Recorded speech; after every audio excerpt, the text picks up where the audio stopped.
A blue wolf took as his spouse a fallow doe. They settled at the head of the Onon River to raise their offspring, and there were born the Mongols. So begins my life's work, the secret history of the Mongols. I have been selected to compose this epic because great events are about to take place. We are going to leave Mongolia. I have lived always on this frigid, dry, and endless steppe.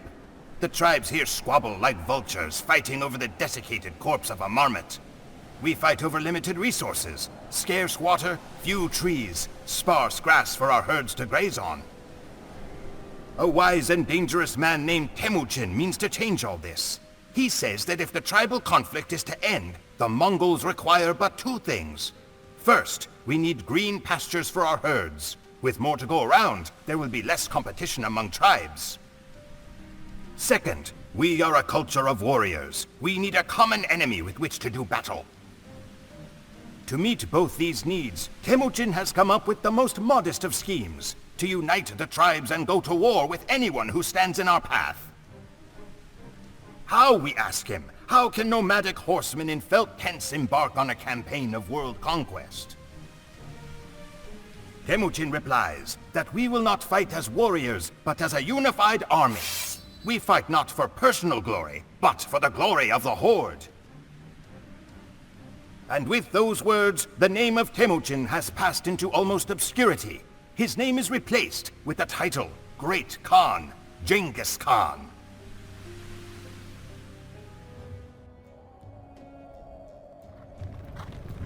Behold! The Horde of Genghis Khan approaches!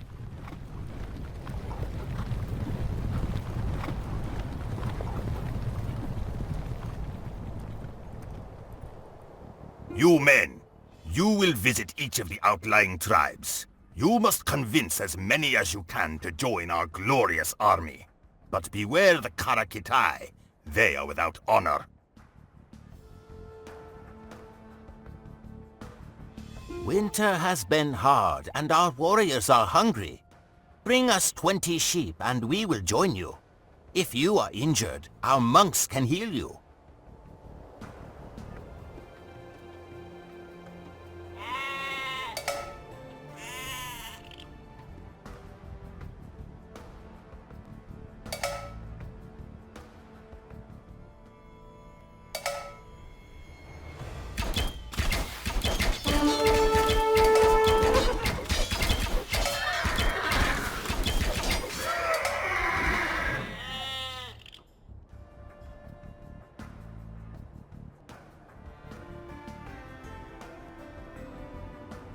Thank you, Great Khan.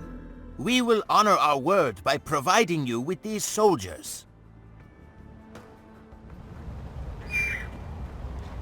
You must prove that our people will benefit from this alliance. There is a great wolf, Onlu, whose pack has been attacking our flocks. Slay him, and we will join your horde.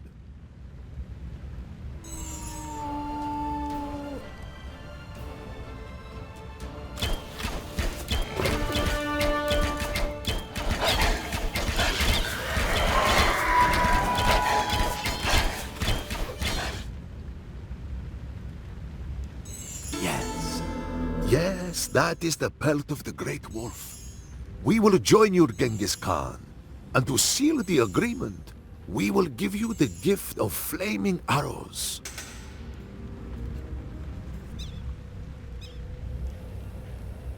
We are at war with the Taichuds. Destroy their camp and we will join you.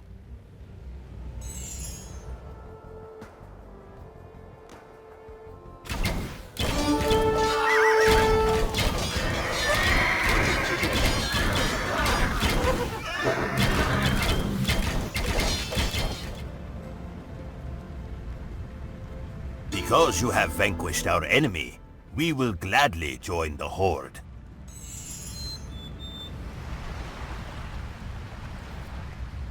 We will follow you if you can prove to us that you are favored by the Sky God. Bring to us a holy relic.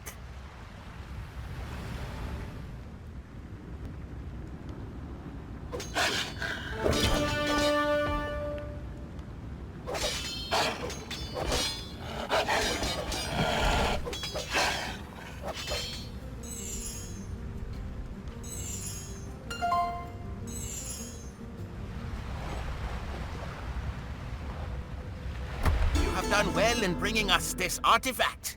We will ride with the Great Khan. 4 Mongol tribes now follow the banner of Genghis Khan. The rest of the world will soon know true fear. Nearly all of the Mongol tribes have united under the Great Khan. The chieftains of those tribes reluctant to join were boiled alive. Each day, new faces have taken up the bow. Unfamiliar hands hold the 9 bands of yak hair that has become Genghis's standard. There are more men and horses gathered in the camp than I ever knew existed. Horse archers and lancers, men in leather cuirass and silk armor, all lift their heads upward to the platform from where Genghis speaks. The Great Khan calls himself the punishment of God. Men smile like hungry wolves. It is dawn on the first day of the Mongol Empire.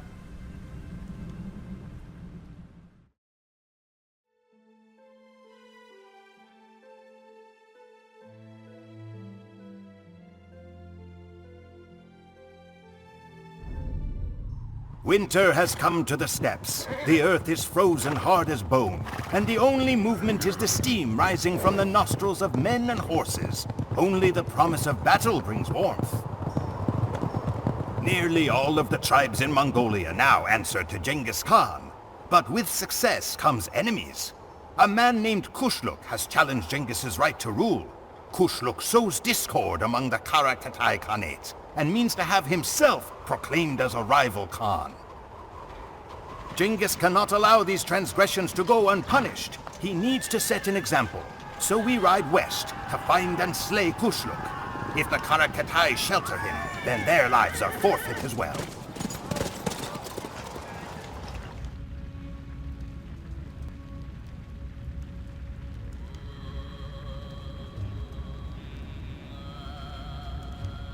I spotted a Tai Chud village to the north.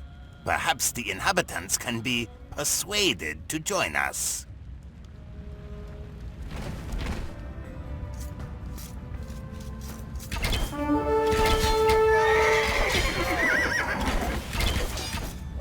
Please don't hurt us.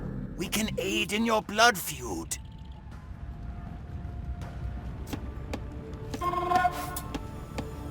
Kushluk is our guest. It would be most rude for us to send him away. It's Genghis Khan. We must flee.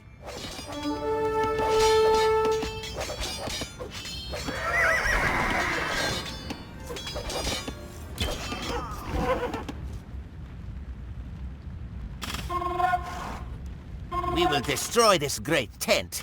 Genghis Khan will sleep in the dirt with the camels.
Such is the vengeance of the great Khan.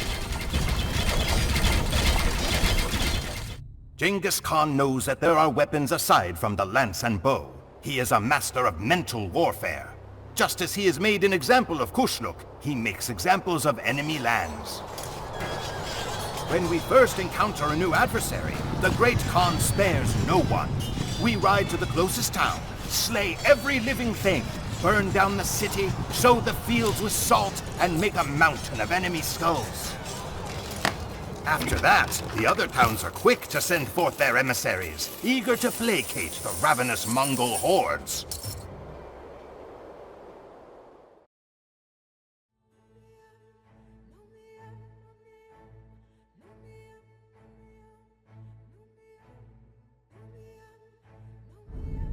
Now, all of Mongolia is in the grasp of Genghis Khan.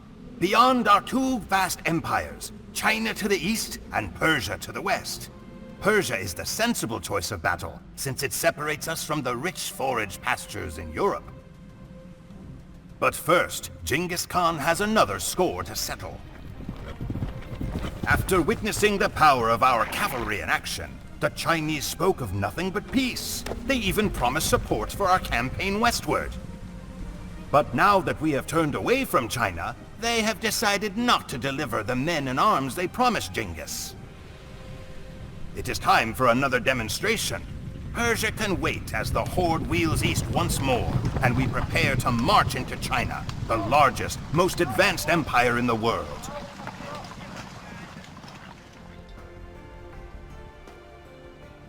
The Great Wall of China. Our army is not equipped to deal with such walls. Scouts report a Chinese village to the northeast. Perhaps we can convince some siege engineers to join us.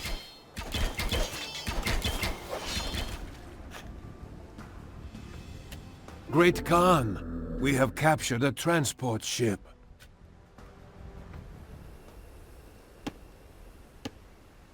Mongols, run for your lives!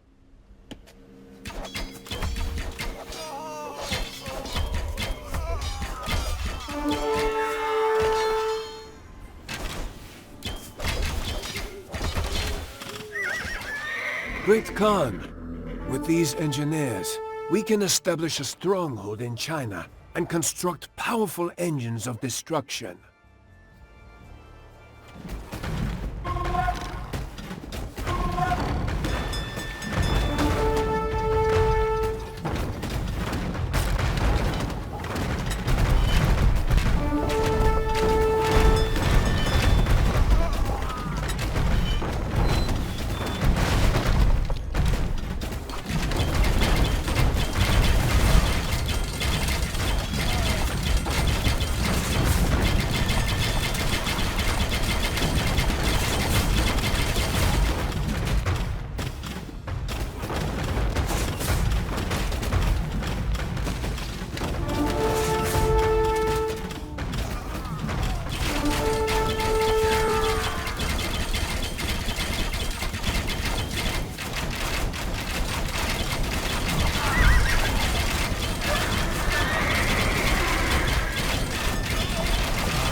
was a glorious slaughter. For years, visitors to China will be astounded by the mountain of human and horse skeletons that we have erected. Genghis's horde has gained one huge advantage by this invasion of China: technology. We now possess the knowledge and equipment to allow us to make siege weapons. We will crack open the Persian and European castles to reach the softer parts within. Genghis is pleased with our progress and with the legacy he leaves behind. His mother once ate wild onions and rodents to keep from starving. But the children and grandchildren of Genghis will eat off plates of Persian gold.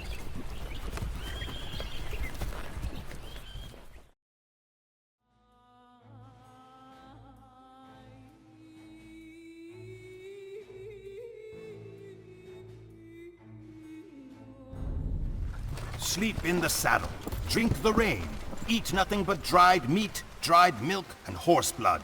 Such is the life of a Mongol at war. At night, we are rewarded with fermented yak's milk and the promise of Persian treasures.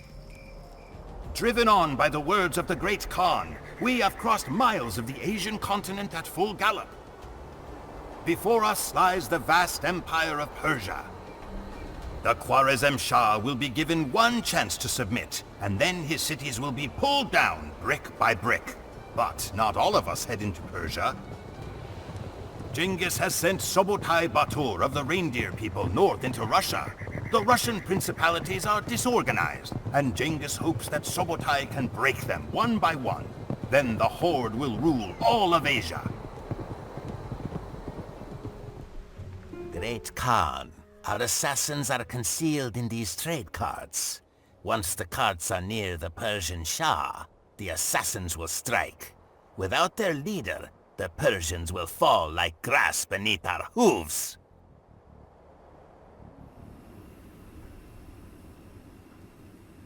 We come bearing gifts for the Shah. You may enter. Our city of Samarkand is just over that hill.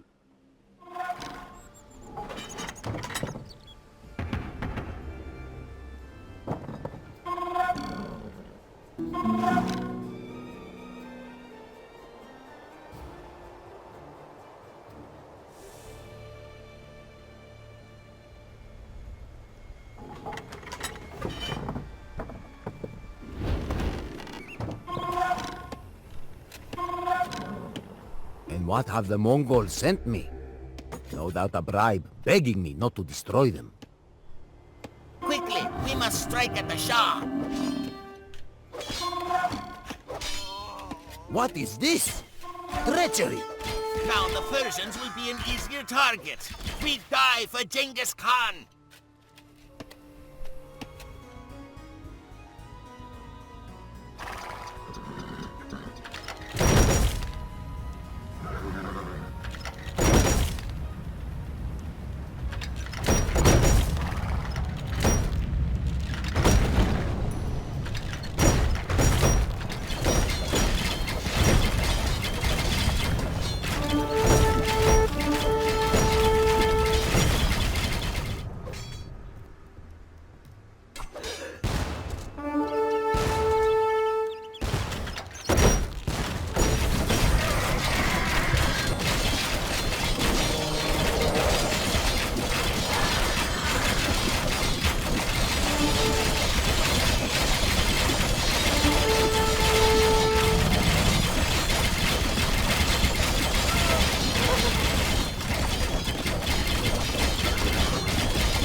Khan, we are doomed!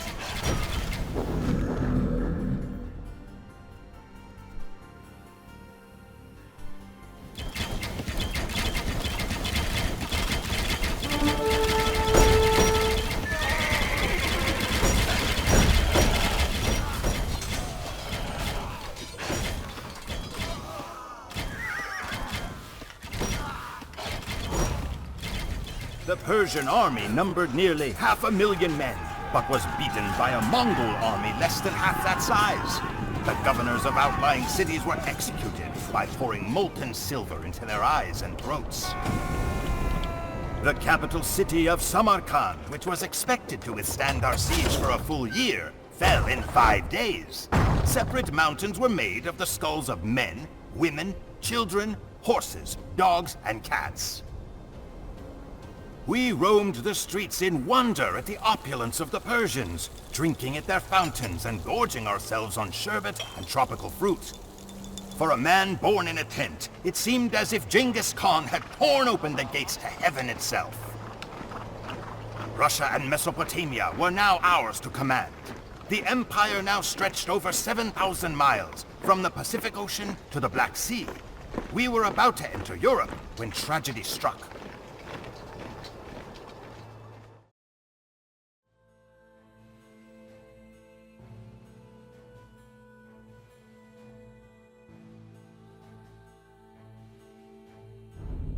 Old wolves do not die gracefully. Warriors their whole lives, they do not know how to live when they grow old and their fangs fall out. Such it is with Mongols as well. Genghis Khan was now 80 years old. On the night when we knew our glorious conquest was about to end, Genghis summoned his sons to his tent. They found their father shivering before a fire, delirious with pain. "My descendants will wear gold," he said. "They will eat the finest meals and ride the finest horses, and forget to whom they owe it all. A deed is not glorious until it is finished." And he refused to die until Ogedai, his third son, promised to continue the war. Ogedai emerged from the tent, carrying his father's bow, and declared, "This storm is not yet finished. I hear the sound of lightning, and it strikes in Poland." The church bells rang in Europe when they saw our hordes pouring out of the mountains. The armies of Bohemia and Germany hastened to Poland's defense. To them, our army might have been from the underworld itself, still commanded by the shade of the great Khan.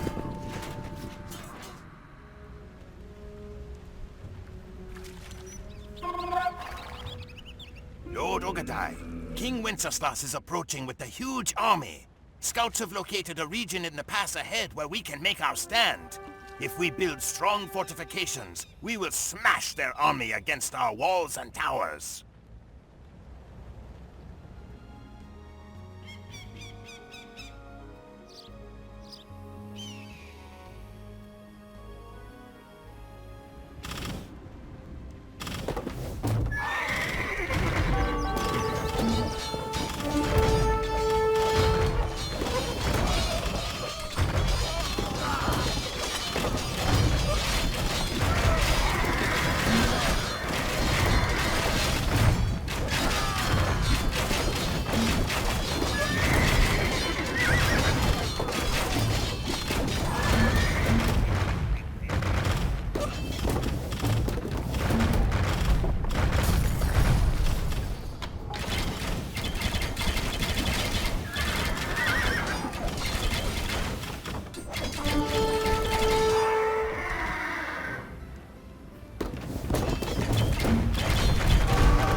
Mongols! We're doomed for certain!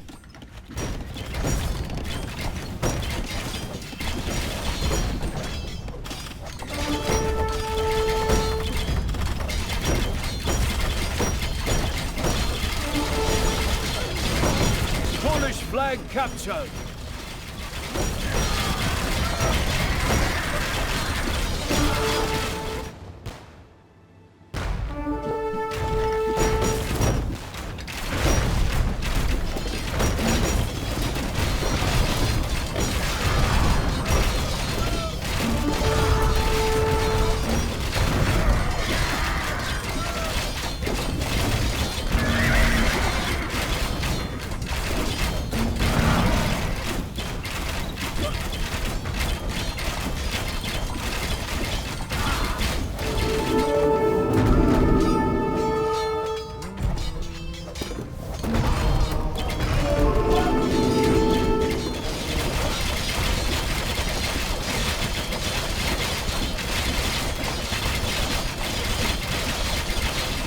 Bohemian flag captured.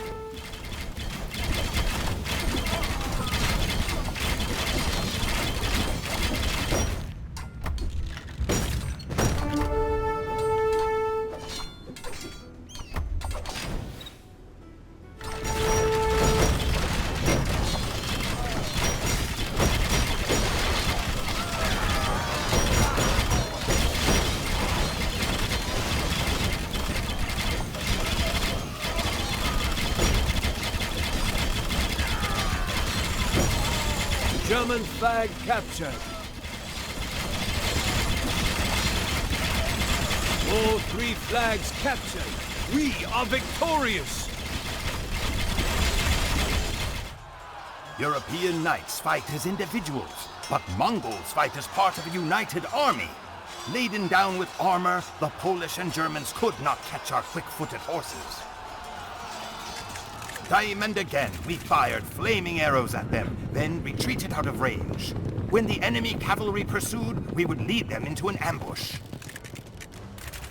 The ambush was always announced by the Nakara, a huge drum carried into battle on a camel. 100 times 100 times has the Nakara sounded on this day. We were ordered to cut off an ear of every victim. 9 large sacks of ears were sent back to Genghis Khan.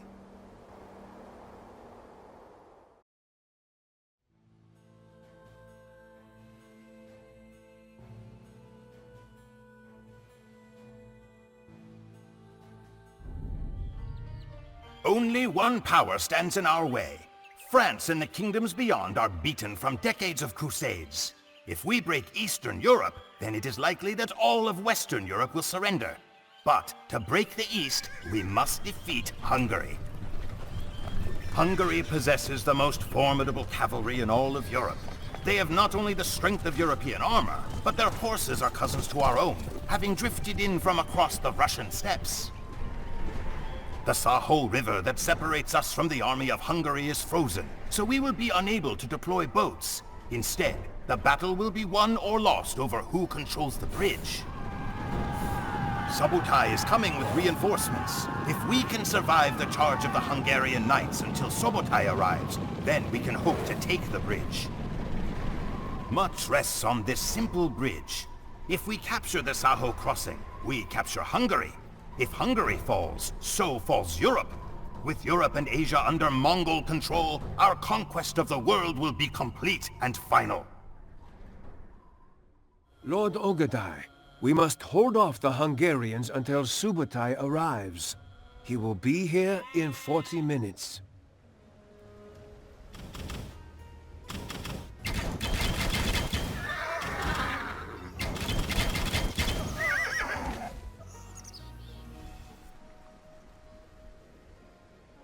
Subotai and his men have arrived in the east.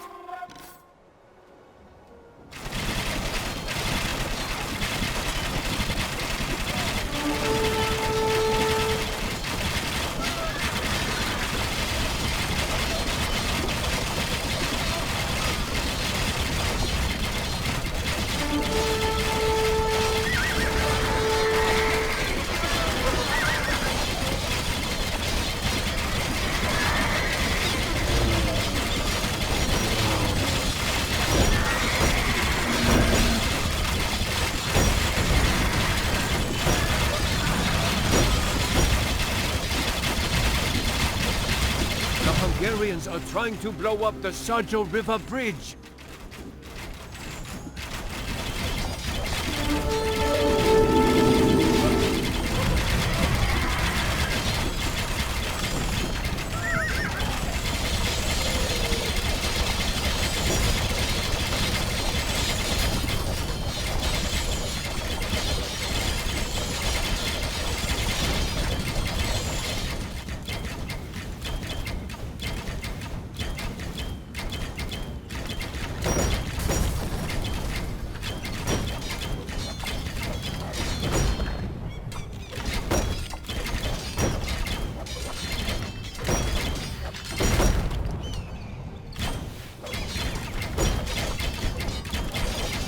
Such is the fate of the Hungarians, and all who would oppose the tribes of Mongolia. Nothing stands between us and the Atlantic Ocean. The Mongol Empire comprises 2 whole continents. Europe and Asia belong to the Hordes. Every place we have entered has changed forever with our passing. Russia, once filled with quarreling city-states, much like the old Mongol tribes, will forever be melded into a single gigantic empire. Genghis Khan forged the largest empire ever created in the life of one man. His body was carried back to the river Onon, where the legendary Blue Wolf and ᠴᠢᠭᠭᠰ once lived. He was buried in the ground, and 1,000 horsemen rode over the site to disguise it. Genghis Khan's final resting place was devoured by the steppes. My people cherish the legend that their great ruler will one day return to lead his horsemen to another bloody victory.